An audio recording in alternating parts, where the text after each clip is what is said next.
Welcome to Shadow Fable. Don't forget to subscribe. I never believed the ice could keep secrets until it began to whisper my name. I arrived at the remote research station in Antarctica with the promise of isolation and the allure of discovery. The endless white expanse stretched out before me, a barren, relentless canvas punctuated only by the jagged peaks of ancient glaciers. As a climatologist, I'd spent years chasing the ephemeral beauty of polar winters, but nothing could have prepared me for the chilling mystery that awaited beneath the ice. During my first week at the station, I found solace in the quiet routine, recording data, watching the skies, and scribbling thoughts into my journal. Late one evening, while venturing beyond the perimeter for routine equipment checks, I stumbled upon something unusual. A half-buried metal box protruding from a fissure in the glacier. Its surface was rusted and weathered by time, yet it seemed deliberately placed, as if someone had hidden it away. Inside, wrapped in oilskin, was a leather-bound journal filled with delicate, spidery handwriting. I carried the journal back to the station, feeling a peculiar heaviness in my hands, as though I were holding not just paper and ink, but a fragment of someone's very soul. That night, as a fierce blizzard howled outside, I read the first entry. It was written by a researcher named Evelyn, a name that resonated strangely in the cold silence of the ice. Her words described an overwhelming sense of foreboding and isolation, of hearing faint murmurs beneath the creaking floors of a long-forgotten facility. Her last entry ended abruptly with a warning. Beneath the ice, something stirs. It hungers for the living. At first, I dismissed it as the ramblings of a disturbed mind. Yet, as the days passed, I found myself haunted by those words. Every time the wind shrieked against the station's walls, I recalled Evelyn's desperate plea, and a chill settled deep in my bones. I began to experience unsettling phenomena, a persistent, almost imperceptible whisper when I was alone, a fleeting shadow at the edge of my vision, and dreams where the ice itself spoke in a language older than time. The isolation of Antarctica magnified these sensations. My colleagues remained polite but distant, each absorbed in their own work, leaving me to confront the silence. I spent hours alone with the journal, deciphering cryptic sketches and fragmented memories that Evelyn had painstakingly recorded. The entries hinted at a secret laboratory buried beneath the ice, a place where science and the supernatural converged. Evelyn had described inexplicable experiments, forbidden knowledge, and a force that defied nature, a force that she believed was imprisoned within the glacier's heart. As the days turned into weeks, the storm outside intensified, trapping us within the station. The heavy snowfall muffled any sound from the outside world, and the only communication came through crackling radios and stuttering satellite links. It was during one of these long, sleepless nights that I began to notice the slow encroachment of that ancient terror. In the quiet moments before dawn, I'd hear a persistent tapping at the window, a sound like delicate fingers drumming on glass, impossible to trace to any natural source. The tapping became a constant companion, a reminder that something was out there, patiently waiting. I tried to rationalize it as the wind playing tricks on my mind, but deep down, a gnawing certainty took root. I started to see shapes in the ice, undulating patterns that resembled figures frozen in time. My dreams grew darker, filled with images of a labyrinthine underworld beneath the glacier, where spectral figures moved silently through corridors of ice and darkness. In these dreams, Evelyn appeared, her eyes wide with a terror I could scarcely comprehend, silently pleading for me to remember what lay buried below. Late one evening, as the storm raged and the station's lights flickered, I discovered a new entry hidden between the pages of Evelyn's journal. The ink was smudged, as if written in haste or distress, and it spoke of an expedition, a secret descent into the heart of the glacier, where the source of the whispers resided. She described a narrow crevasse leading to a hidden cavern, illuminated by an eerie phosphorescent glow that pulsed like a heartbeat. The description was vivid, detailed, and laced with a palpable sense of dread. Evelyn wrote of strange symbols etched into the ice, symbols that resonated with a silent power, and of an indescribable presence that seemed to watch her every move. Compelled by a mixture of scientific curiosity and a deep-seated need to confront the unknown, I resolved to retrace Evelyn's steps. With the storm confining us to the station, I prepared a small team for an expedition to the crevasse mentioned in the journal. The following morning, under a leaden sky, we set out equipped with ropes, headlamps, and a cautiously optimistic spirit. Each step we took toward the crevasse felt like an entry into a forbidden domain, a descent into the secrets of a forgotten time. The journey over the ice was arduous, the cold seeping into our bones with every grueling step. The crevasse itself was concealed by a thin veil of snow and ice, almost as if nature was deliberately hiding it from human eyes. With each careful move, the path led us downward into a labyrinth of frost and stone. The deeper we ventured, the more the oppressive silence weighed on us. I could feel my heart pounding in my ears, matching the cadence of the mysterious tapping I had heard back at the station. At last, we reached a cavern illuminated by a ghostly light. The atmosphere was surreal. Ethereal beams of luminescence danced upon walls that bore ancient carvings. The symbols were unlike anything I had ever seen.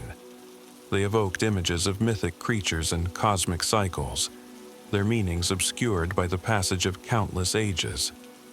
I felt an inexplicable connection to the space, as though the cavern were a living memory of a long-forgotten past. As we proceeded deeper into the cavern, an uncanny energy pulsed beneath our feet, synchronizing with the rhythm of our nervous footsteps. In the center of the chamber, partially encased in ice, lay an object that defied explanation.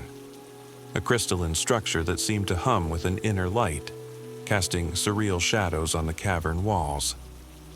The air around it vibrated with a low, almost musical frequency, like a lullaby sung by the very earth itself. I recalled Evelyn's final words, her desperate warning. Beneath the ice, something stirs. It hungers for the living. A sense of dread washed over me. The crystalline structure felt simultaneously beautiful and malevolent, an enigma that beckoned us to approach despite our better judgment. My team hesitated, but I couldn't tear my gaze away.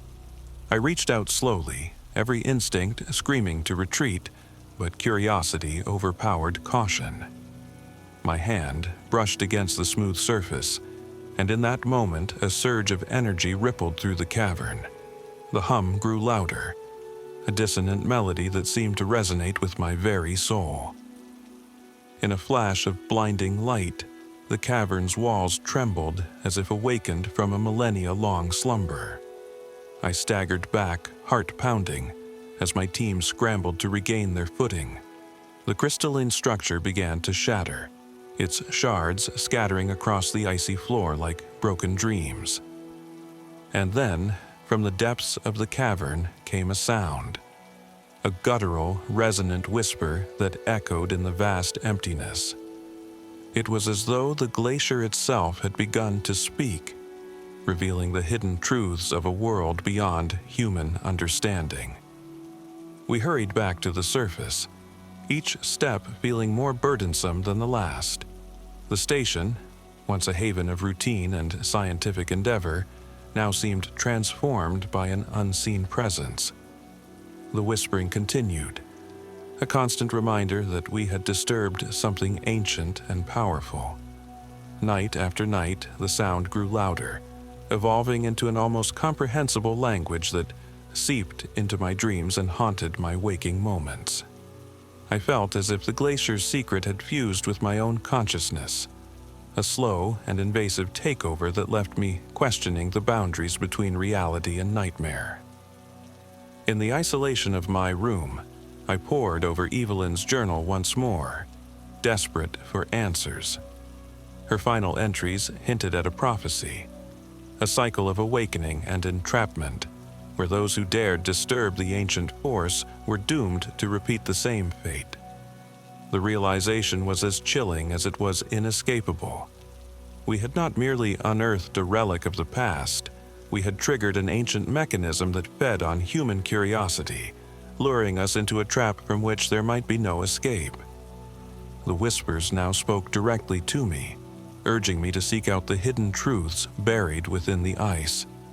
They told of a time when the glacier was not just a frozen wasteland, but a living archive of forgotten gods and primordial forces. With each passing day, my thoughts became consumed by the need to understand, to piece together the fragments of a narrative that stretched back into the abyss of time. The line between scientific inquiry and madness blurred, and I found myself increasingly isolated from my colleagues, who began to notice the change in my demeanor.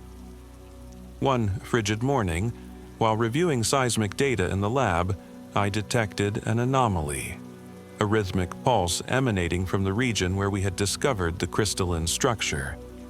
The pulse was like the beat of a colossal heart, steady and unnerving, resonating through the ice. My hands trembled as I connected the data with the haunting whispers and the fragmented entries of Evelyn's journal. It was then that the horrifying truth became clear. The glacier was not inert, it was alive, and it was awakening. Late that night, as the storm raged outside with renewed ferocity, I returned to the cavern alone. The expedition team had grown wary, but I felt compelled to confront the force that had consumed my every thought. The cavern greeted me with the same eerie glow, the symbols on the walls pulsating in rhythm with the unseen heartbeat of the ice. I pressed forward, my footsteps echoing in the vast chamber, until I reached the heart of the phenomenon, a newly formed fissure that split the cavern in two. From within the fissure, the whispering coalesced into a single, clear message. "You are the key." The words reverberated through my mind, leaving me paralyzed with both dread and a perverse sense of inevitability. I understood then that our presence, our very curiosity, had been orchestrated by forces beyond comprehension. Evelyn's fate, and now my own, was intertwined with this ancient cycle of awakening. I knelt by the fissure, the cold seeping into my bones as I reached out once more. In that final, desperate act of understanding, I pressed my hand against the icy surface. A sudden rush of images overwhelmed me. Flashes of a life I could not recall, memories not my own, and a future drenched in a terror so profound it defied description. The fissure widened, and a surge of frigid wind burst forth, carrying with it voices that sang in a language older than time. The sensation was both excruciating and mesmerizing, as if every fiber of my being was being rewritten by this relentless force.